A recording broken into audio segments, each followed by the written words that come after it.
Buenos días a todos, qué bueno estar un día más acá con ustedes.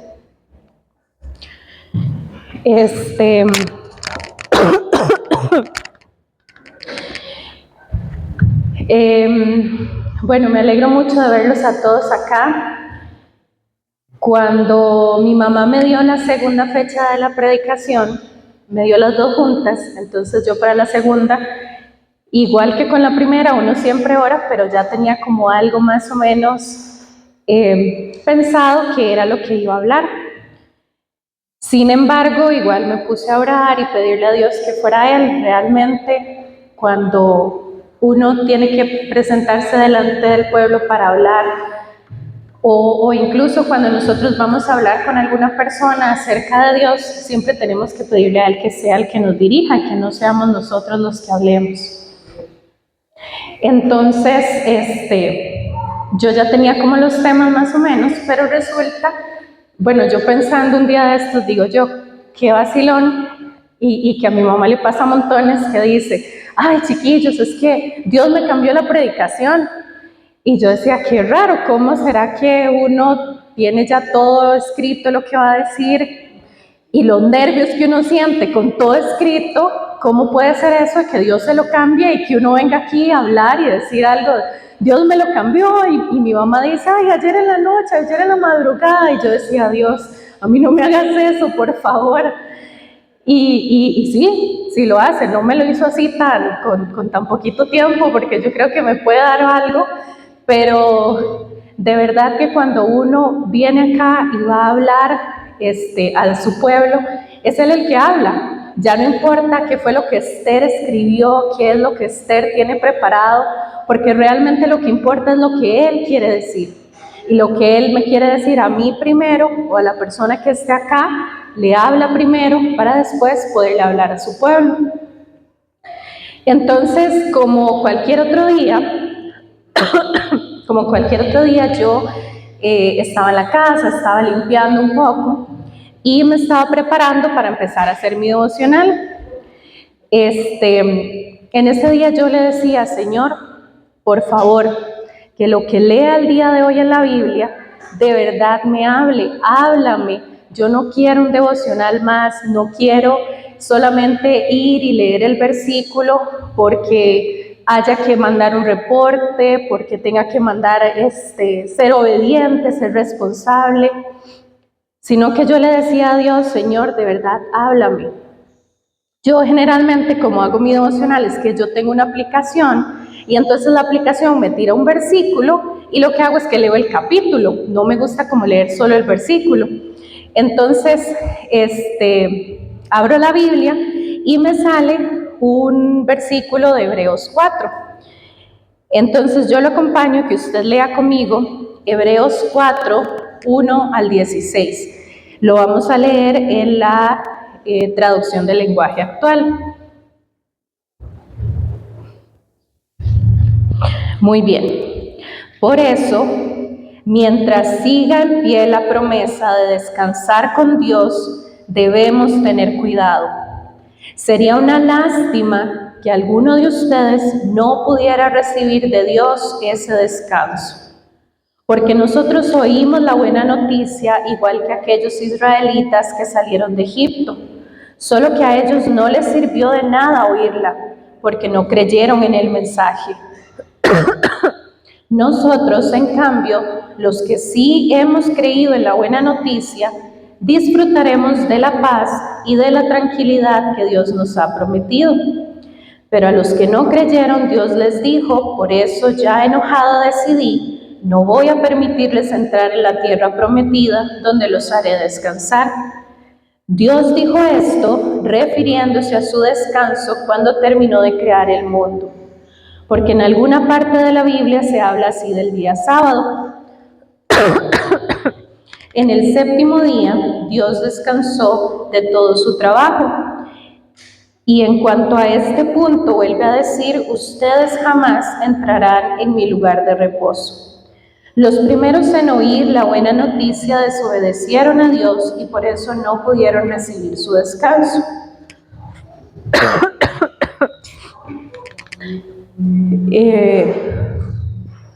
pero la promesa de Dios sigue en pie, porque Él nos dio una nueva oportunidad, como lo dijo por medio de David en el pasaje de la Biblia que ya mencionamos. Si hoy escuchan la voz de Dios, no sean ¿qué? No sean tan tercos. Si Josué hubiera podido hacer que los israelitas descansaran realmente en paz y tranquilidad, Dios no habría hablado de otra oportunidad. Pero todavía esperamos el día en que nosotros, el pueblo de Dios, recibiremos el descanso que Dios nos ha prometido. En ese día, el pueblo de Dios descansará por fin de su trabajo, así como Dios descansó del suyo. Por eso, hagamos todo lo posible, hagamos todo lo que por obedecer a Dios, para que en ese día recibamos su descanso. No sigamos el ejemplo de los que no creyeron la buena noticia. Cada palabra que Dios pronuncia tiene poder y tiene vida.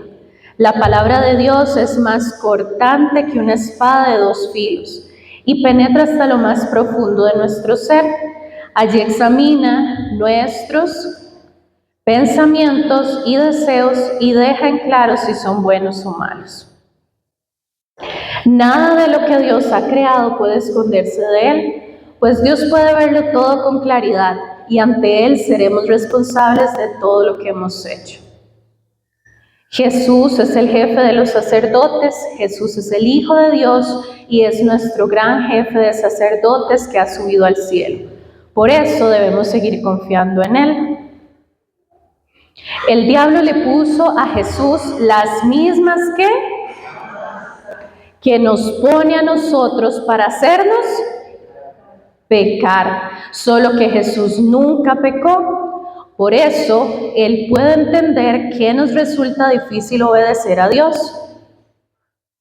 Así que, cuando tengamos alguna necesidad, acerquémonos con confianza al trono de Dios. Él nos ayudará porque es bueno y nos ama. Yo después de que terminé de leer todo ese capítulo, que es bien largo, yo dije, bueno, quizás Dios me quiera hablar en esta parte de que cuando nosotros tenemos alguna tentación o estamos pasando alguna necesidad, algún momento difícil, podemos ir al trono de la gracia, buscarlo a Él y que Él nos va a ayudar. Ese no era el versículo del día, era otra cosa completamente. Y yo decía, bueno, no, seguramente no, y no, todo bien, esto es lo que vamos a leer hoy, pero no sentía como que era algo que Dios me estuviera hablando a mí. Entonces, generalmente lo que hago es que busco el capítulo, el versículo, lo que vaya a leer y busco un comentario bíblico. Entonces me puse a comparar, antes de buscar el comentario bíblico, me puse a comparar algunas versiones de la Biblia. En ese versículo número 1 de la traducción del lenguaje actual decía, por eso, mientras siga en pie la promesa de descansar con Dios, debemos tener cuidado. Si nosotros la ponemos ahora con la nueva traducción viviente,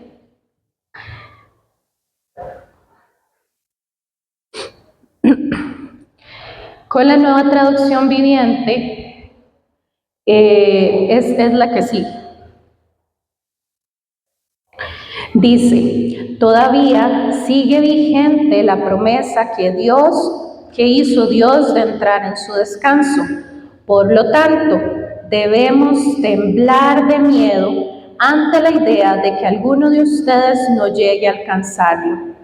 Arriba decía, debemos tener cuidado. En la traducción del lenguaje actual decía, debemos tener cuidado. ¿Y en esta qué es lo que dice? Debemos temblar de miedo ante la idea de que alguno de ustedes no llegue a alcanzarlo. Y entonces ahí yo dije, sí, no, definitivamente Dios quiere que yo estudie un poco más esto. Entonces me puse a estudiarlo. Aquí está hablando de un reposo que generalmente nosotros podríamos pensar que ese reposo del que habla era cuando el pueblo de Israel iba camino a la tierra prometida. Pero realmente no es ese reposo del que habla, sino que nos habla de una patria espiritual. Porque si no, como leíamos ahorita en los versículos, Si ya el pueblo de Israel hubiera alcanzado ese reposo del que habla el versículo, entonces no diría, en la parte en la que hablaba de Josué, diría que ya llegaron, pero realmente no han llegado. Es algo que todavía estamos esperando, una promesa de Dios. Entonces nosotros como hijos seguimos esperando esa promesa. Por eso era que Hebreos exhortaba a cada uno de sus lectores a tener miedo, a temblar de miedo ante la posibilidad de no poder llegar a ese descanso eterno. No pudiésemos llegar a ese descanso eterno cuando hay incredulidad en nuestras vidas. Y la incredulidad se puede definir como indiferencia o apatía. Cuando acá en el versículo nos habla de temblar de miedo o de tener miedo, yo me imaginaba como cuando uno está en una situación de peligro, por ejemplo, no sé, una persona que ha sido secuestrada. Imagínense cómo se puede sentir esa persona, paralizada completamente, no sabe qué hacer.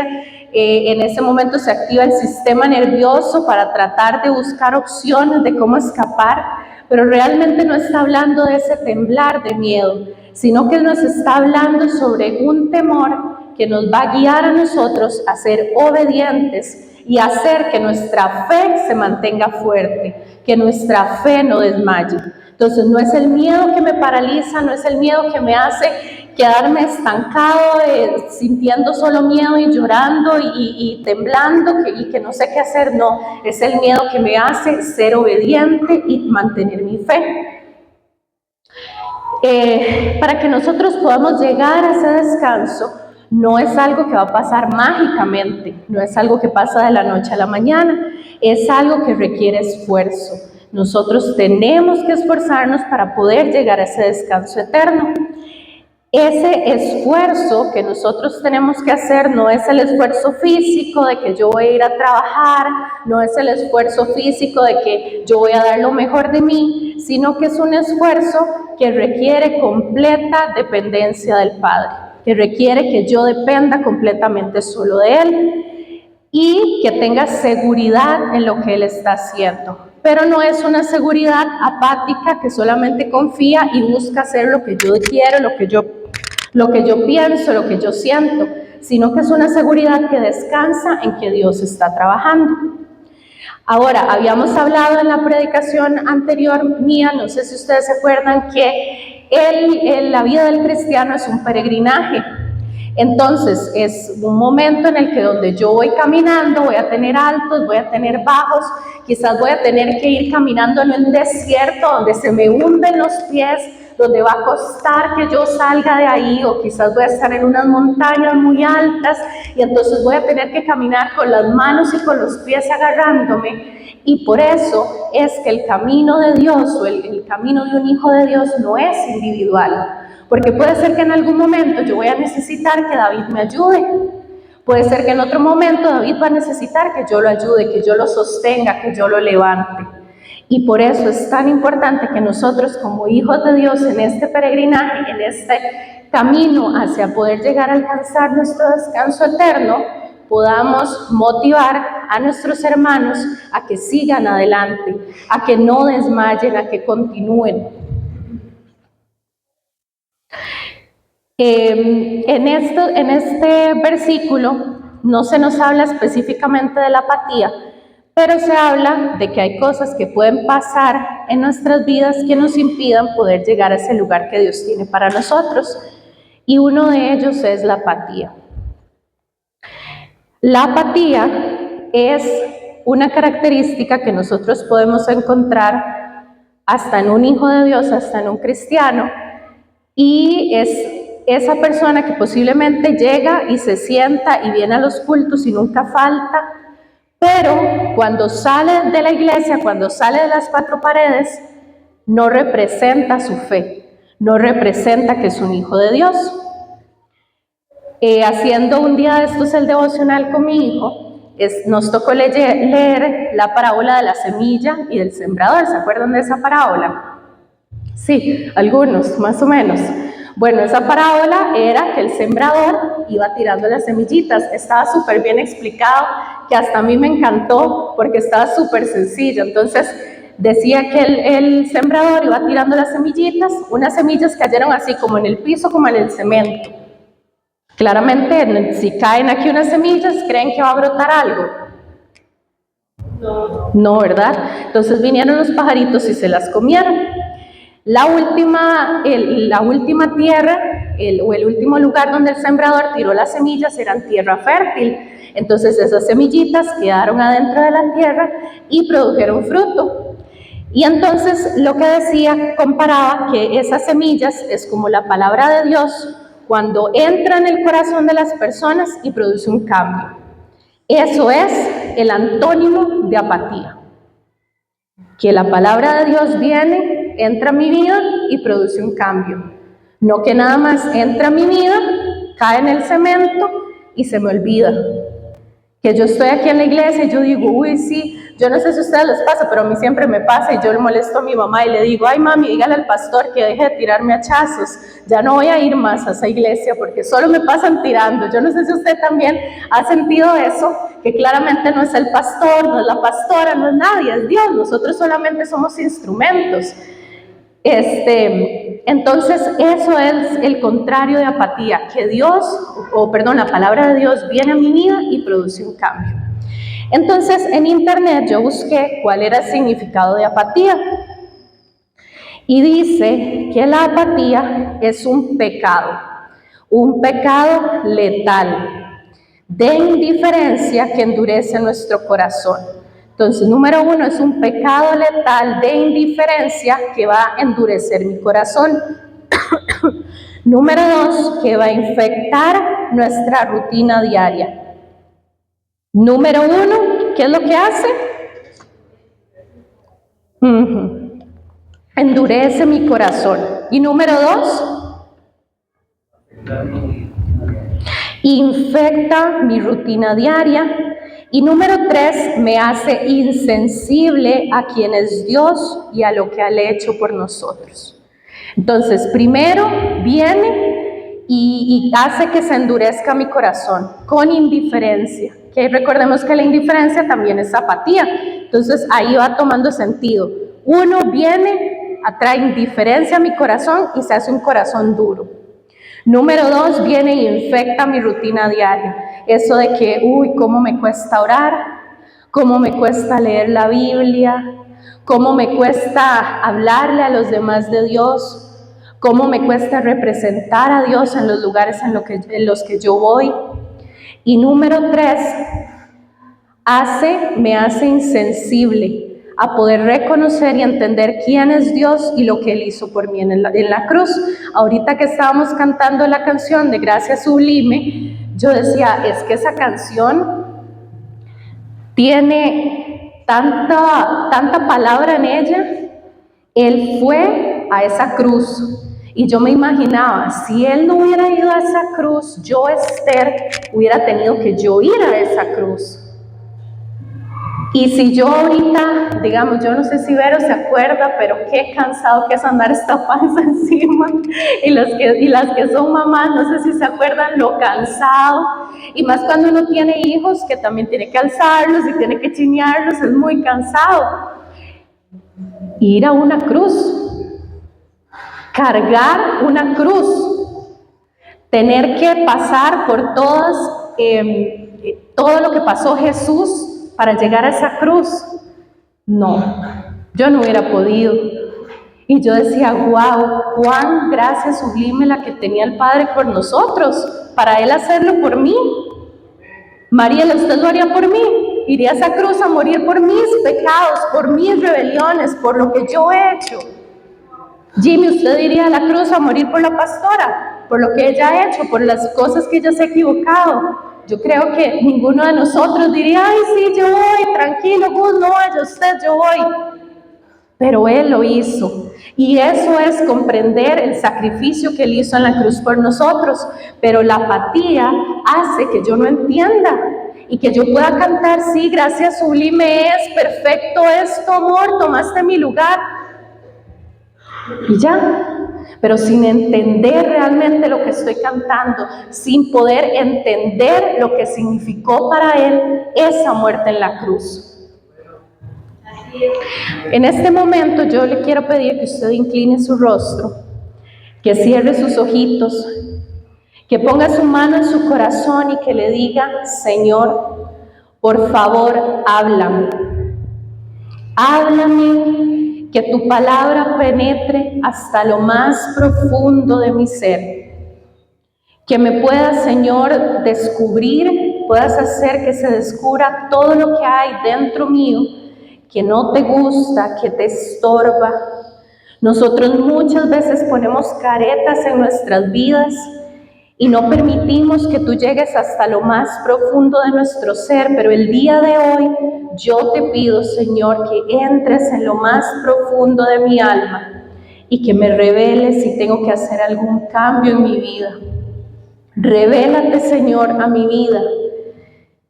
Y dígale así: Señor, yo no me quiero ir de este lugar sin que me hables. Me rehúso a irme de este lugar y salir de este lugar siendo completamente la misma persona. Amén. Muy bien. Entonces, ahora sí, si usted tiene dónde anotar, si usted trajo dónde escribir, yo le invito a que escriba. A veces cuando uno no escribe se le olvidan las cosas. El tema del día de hoy se llama ¿Se sienta la apatía en los asientos de la iglesia? Con lo que acabamos de leer y lo que acabamos de aprender, ¿ustedes creen que se sienta la apatía en los asientos de la iglesia? O sea, uno siendo cristiano, yo, Esther, siendo cristiana, ¿me puedo sentar en un asiento en la iglesia con apatía en mi corazón? Sí. Ok, levante la mano los que dicen que sí. ¿Y los que dicen que no? Ok, muy bien. Entonces, vamos a hablar de 4 tipos de personas que han permitido que la apatía llene su vida. Número 1, el indiferente. Entonces, 4 personas que han permitido que la apatía llene su vida. 1, el indiferente. El indiferente es aquella persona que no lee la Biblia, no ora, no tiene su tiempo de intimidad con Dios, y esto hace que su corazón sea un blanco muy sencillo, que su corazón sea un blanco muy fácil para la desmotivación. Ay, es que no, yo, pastora, la verdad es que me siento muy desmotivado, no entiendo por qué, pero estoy súper desmotivado. No, yo creo que ya mejor yo no voy a ir a la iglesia porque no sé, pastora, no sé por qué. Indiferencia. Dejé que la apatía entrara a mi corazón, dejé de estudiar la Biblia y dejé de orar. Vamos a leer Apocalipsis 3:15 al 16. Estoy enterado de todo lo que haces. ¿Quién está enterado de todo lo que hacemos? Dios.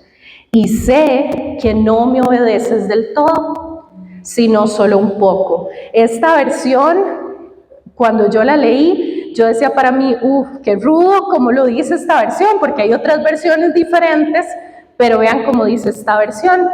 Estoy enterado de todo lo que haces y sé que no me obedeces del todo, sino solo un poco. Sería mejor que me obedecieras completamente o que de plano no me obedecieras. Pero como solo me obedeces un poco, te rechazaré por completo. Y yo dije, ay Señor, yo no quiero que me rechaces por completo, no quiero, o sea, me rehúso yo a que me rechaces por completo. Los que son papás, ¿cómo se han sentido cuando los hijos son desobedientes?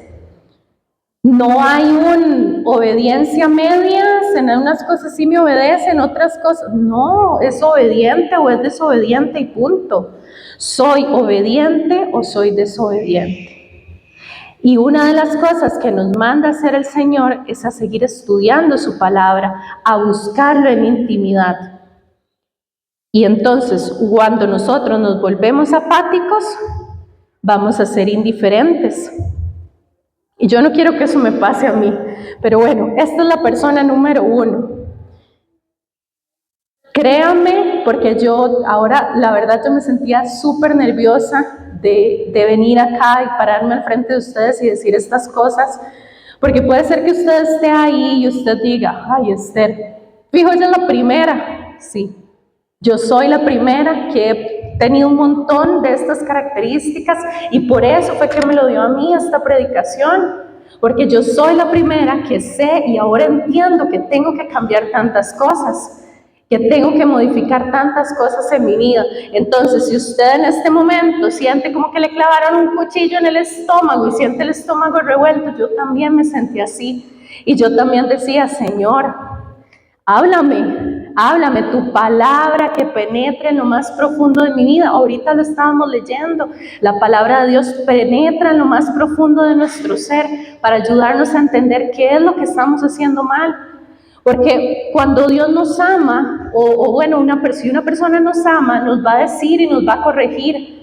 Cuando alguien no nos ama, nos va a decir, sí, tranquilo, no, Dios entiende, sígalo haciendo bien, sígalo haciendo así, Dios entiende, no se preocupe, Dios entiende que usted no quiere leer la Biblia, Dios entiende que usted no quiere orar, tranquilo, no se preocupe. Pero eso es una mentira, eso es una mentira. Y si Dios me habló a mí, yo sé que también le va a hablar a usted. Puede ser que usted no tenga todas estas características, puede ser que tenga una, puede ser que tenga dos, puede ser que no tenga ninguna. Pero si usted está aquí es por algo, por un motivo, porque Dios necesita que su pueblo se despierte. ¿Ustedes creen que al diablo le importa cuando yo vengo y me siento con apatía aquí y canto y saludo a mis hermanos y estoy contento y luego me voy y afuera soy una persona completamente igual? ¿Ustedes creen que le importa? No. Más bien nos va a decir, sigan yendo a la iglesia, tranquilos. ¿Por qué es que hay tantas personas hoy afuera en la iglesia que dicen, cristiano, no, muchas gracias? ¿Por qué? Porque yo como cristiana no he demostrado quién es Dios en realidad y me he comportado con mi humanidad y he hecho que las personas allá afuera no puedan entender el amor de Dios porque yo no estoy siendo amor, porque yo no me estoy comportando como una iglesia que vibra, porque yo no me estoy comportando como una hija de Dios, porque me dijeron que estaba bien y que Dios iba a entender. Porque me dijeron que con solo ir a la iglesia, ¿cómo es el dicho? El que peca y reza empata. Número 2, el criticón. Esta persona se va a enfocar en todos los errores ajenos, en todo lo que está haciendo la otra persona mal, tanto adentro de la iglesia como afuera de la iglesia, sin examinarse a sí mismo, sin ver hacia adentro qué es lo que está haciendo. Vamos a leer Mateo 7, 1 al 3. No juzguen a los demás, no se conviertan en jueces de los demás, y así Dios no los juzgará a ustedes. Si son muy duros para juzgar a otras personas, Dios será igualmente duro con ustedes. Él los tratará como ustedes traten a los demás. ¿Por qué te fijas en lo malo que hacen otros y no te das cuenta de las muchas cosas malas que haces tú? Es como si te fijaras que en el ojo del otro hay una basurita y no te dieras cuenta de que en tu ojo hay una rama. ¡Guau! ¿Cuántas veces he sido yo esa persona criticona?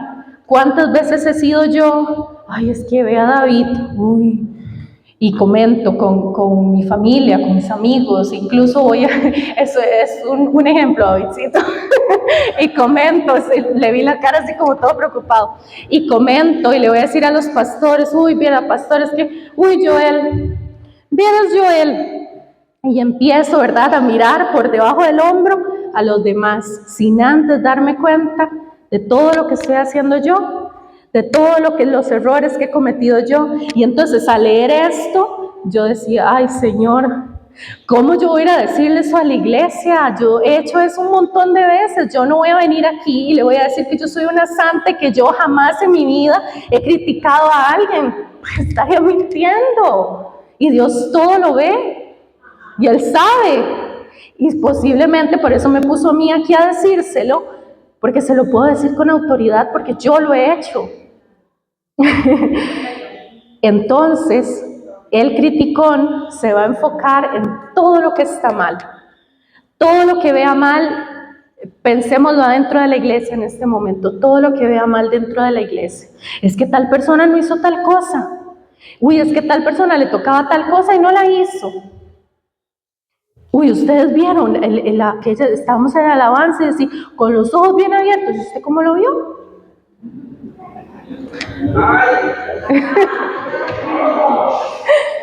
Entonces repasemos. Número 1, el indiferente. Número 2, el criticón. Vamos con la número 3, el distraído. El distraído es una persona que está muy ocupada haciendo dinero, muy ocupada trabajando, muy ocupada en el entretenimiento, en las cosas de la vida, que no está mal, pero que solamente está enfocado en eso, en hacer dinero, en trabajar y en el entretenimiento. Y entonces se olvida de las cosas del cielo, de lo eterno. Vamos a leer Mateo 6, 31 al 34.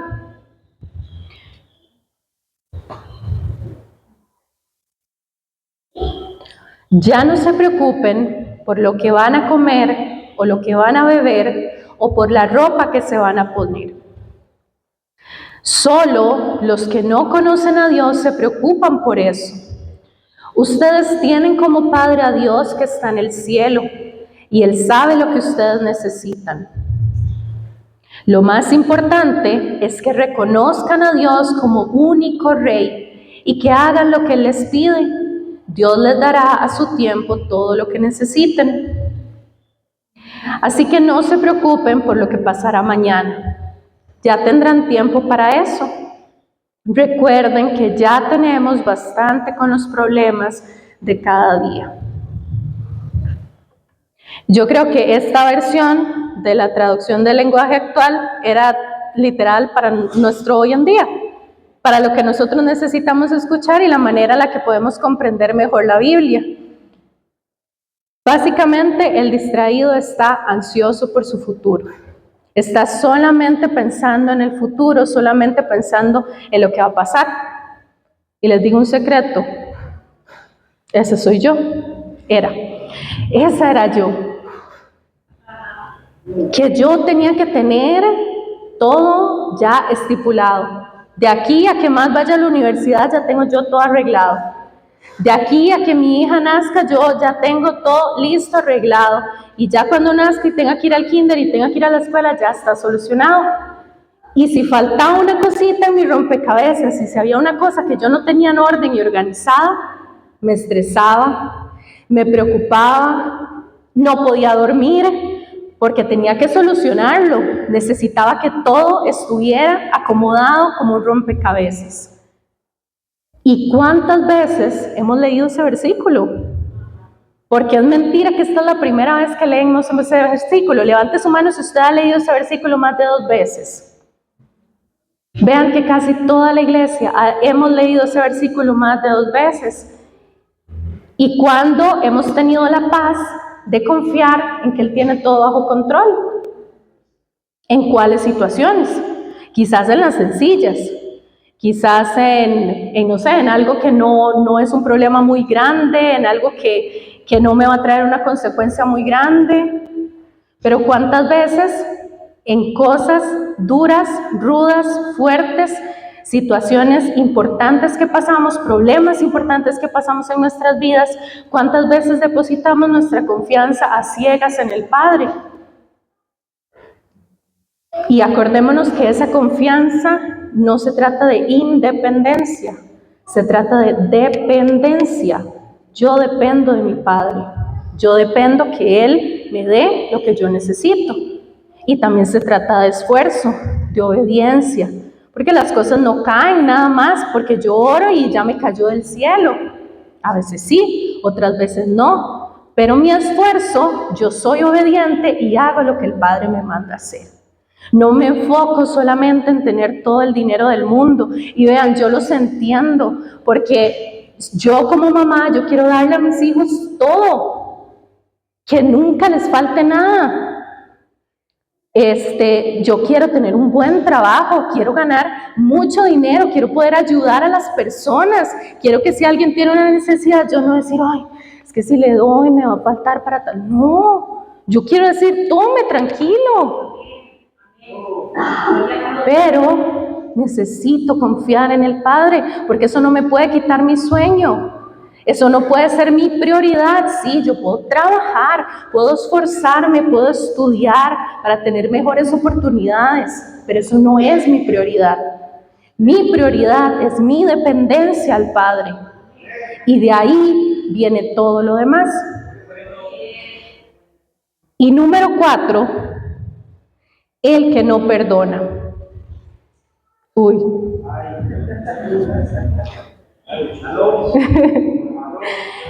El que no perdona es aquella persona que guarda rencor en su corazón, que se aferra al pasado, que lo agarra. Es que yo no le hablo a esa persona porque esa persona me hizo tal cosa. Y puede ser que tenga mucha razón, puede ser que lo haya herido, puede ser que le haya hecho un daño, puede ser, no sé, es que hay muchas cosas. Tanto nosotros como los demás, nosotros podemos herir y los demás nos pueden herir. Y puede ser que para mi versión, que para mi historia, esto es lo correcto, pero para la versión y la historia de la otra persona hay otra cosa que sea correcta.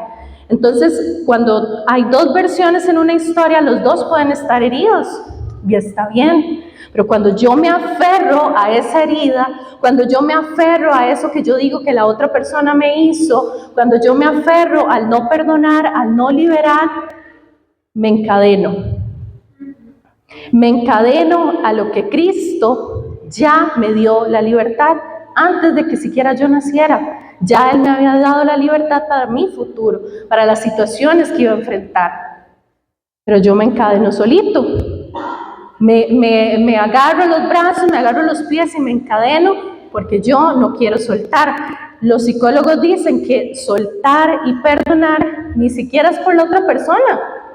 No se enfoca en que la otra persona esté bien, se enfoca en que yo esté bien, en que yo pueda dejar ir para yo ser feliz, para yo estar bien. Puede ser que yo esté enojada con Maurencita y Maurencita ni sabe por qué yo estoy enojada con ella, ni se le ocurre por qué. Puede ser que, no sé, que Gustavito está enojado conmigo y yo lo saludo y él, hola, ¿cómo está? Y yo no tengo ni la menor idea de qué fue lo que pasó. Entonces, el que no perdona,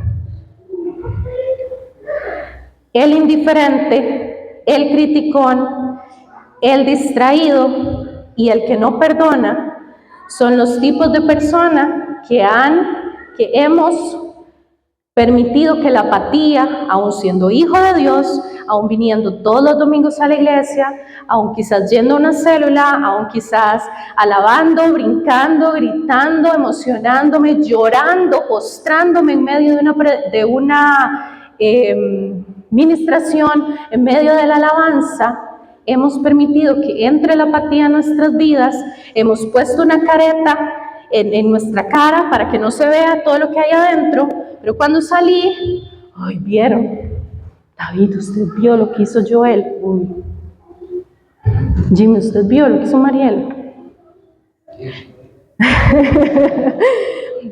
Y cuando salimos allá, tenemos estas características que hacen que una persona que no sepa que nosotros vamos a la iglesia, jamás lo descubra.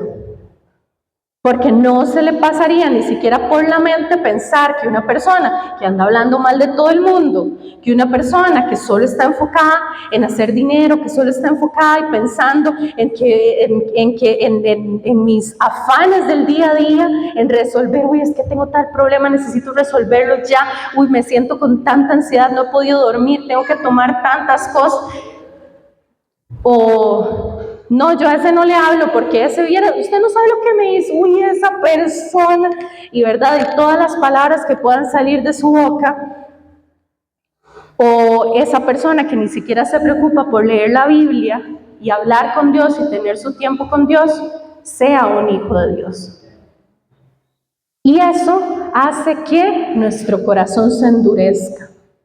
Yo puedo venir a la iglesia, yo me puedo sentar en esas sillas, puedo gritar, puedo brincar, puedo cantar, que cuando sigue la canción de santo yo grito santo a todo pulmón, pero adentro mío hay tanta apatía que no estoy avanzando, que estoy estancada en la misma posición en la cual yo llegué a la iglesia, porque no he permitido que Dios transforme todo en mi vida, que me penetre como esa espada que es la palabra y que haga que se descubran, no para que la pastora vea, no para que la iglesia vea, para que yo entienda y venga discernimiento a mi vida de qué es lo que tengo que modificar.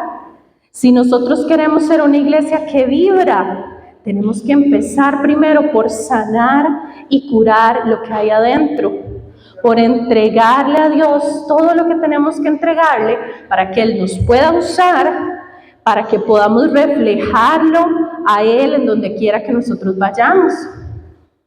Y yo soy la primera que yo le digo, Señor, que esa espada penetre en mi vida para transformar todo lo que tenga que transformar, y no porque yo necesite que después ustedes la otra semana me vean diferente o que cuando me vean afuera me vean diferente, sino porque yo quiero que Él me vea diferente, sino porque yo quiero estar presentable delante del Padre. Antes de venir a la predicación, yo pensaba, por ejemplo, en un recipiente. Yo tengo este recipiente, si este recipiente está sucio, si yo le pongo agua, esa agua se va a ensuciar y va a saber fea. De hecho, estaba viendo que hay mucha gente que no lava la botella de agua y que han habido muchas enfermedades porque no lavan la botella de agua, porque creen que es una botella de agua y que no se lava, y que nada más se le cambia el agua o se toma y listo. Y no es así. Y yo era una de esas. Yo decía, de la botella de agua no hay que lavarla. Pues resulta que sí hay que lavarla.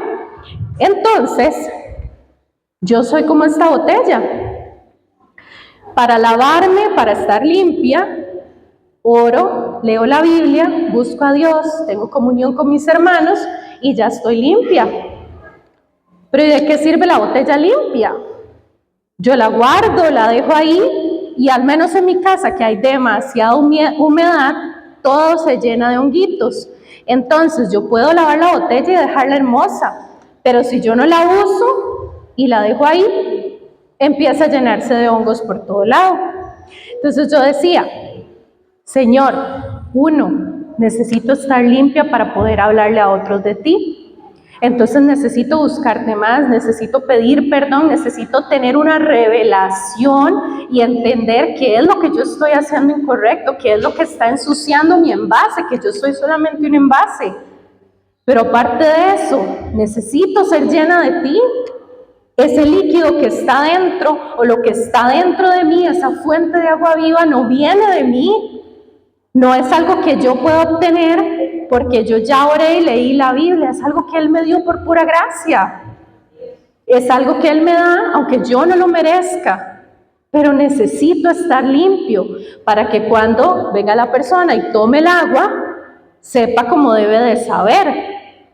Y no el agua sepa a cebolla. No sé si a ustedes les ha pasado que toman en un vaso sucio y sabe a cebolla el agua. Como cuando uno no toma agua en su casa, que le sabe a cebolla el agua, no sé por qué. Entonces, eso es lo que nosotros necesitamos. Necesitamos entender qué es lo que yo estoy haciendo incorrecto. Porque yo creo que hasta los pastores pueden hoy decirle, Señor, háblame, revélate a mi vida. No hay ni siquiera la persona que se crea más santa que pueda decir, no, yo estoy bien, todo bien. Yo creo que esa es la persona que más necesita una transformación en su vida. Si usted identificó, así como yo, alguna de esas características en usted, yo le pido que usted se pueda poner de pie. No es que se trata de que vamos a ver quiénes son, porque nada que ver, ya vamos a terminar, entonces no se preocupen. Póngase de pie conmigo.